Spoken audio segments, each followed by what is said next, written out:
آپ کو اس لیے بتا رہا ہوں کہ میں وہ پاکستانی تھا جس کو اللہ نے سب سے زیادہ شہرت دی. پیسہ میری زندگی کے مطابق بہت تھا. مجھے کیا ضرورت پڑی تھی کہ اگر میں ذاتی مفادات کے لیے پالیٹکس میں آتا, کہ جس انسان کو اللہ نے سب دیا تھا اس کو کیا ضرورت پڑی تھی کہ 26 سال اپنی زندگی کے پالیٹکس میں گزارے اور ان گندے لوگوں کے ساتھ متھا لگائے.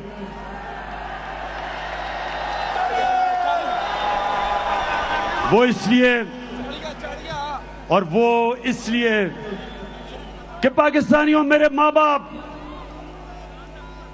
جب میں بڑا ہو رہا تھا ہمیشہ میری ماں نے اور میرے باپ نے کہا کہ تمہیں اندازہ نہیں, تم کتنے خوش قسمت ہو کہ تم ایک آزاد ملک میں پیدا ہوئے ہو. ہمارے سے پوچھو غلامی کیا تھی. انگریز کے آفس میں جاتے تھے تو عام جو اس وقت انڈینز تھے ان کے لیے صرف چند انڈینز کو بیٹھنے کی اجازت تھی. انگریز کے آفس میں آپ کھڑے رہتے تھے. ان کی کنٹونمنٹس تھی, ان کے کلبز تھے. وہاں کئی ایسے لکھا ہوا تھا کہ انڈینز اور کتوں کو اجازت نہیں.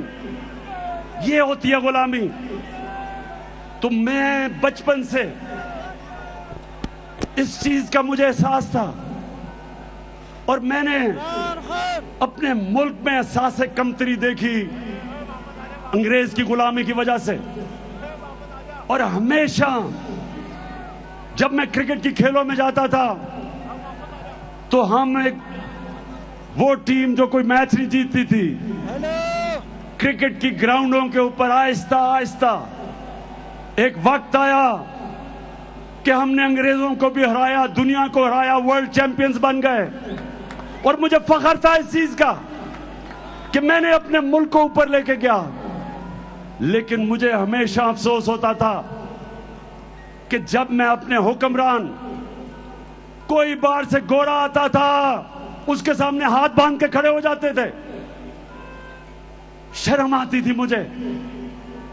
اور جب 26 سال پہلے پالیٹکس میں آیا تو یہ جو آپ سن رہے ہیں یہ آج سے نہیں میں باتیں کر رہا. میری موٹیویشن تھی کہ اللہ تو نے مجھے کبھی موقع دیا تو میں اپنے ملک کو پیر پہ کھڑا کروں گا, ایک خوددار قوم بناؤں گا.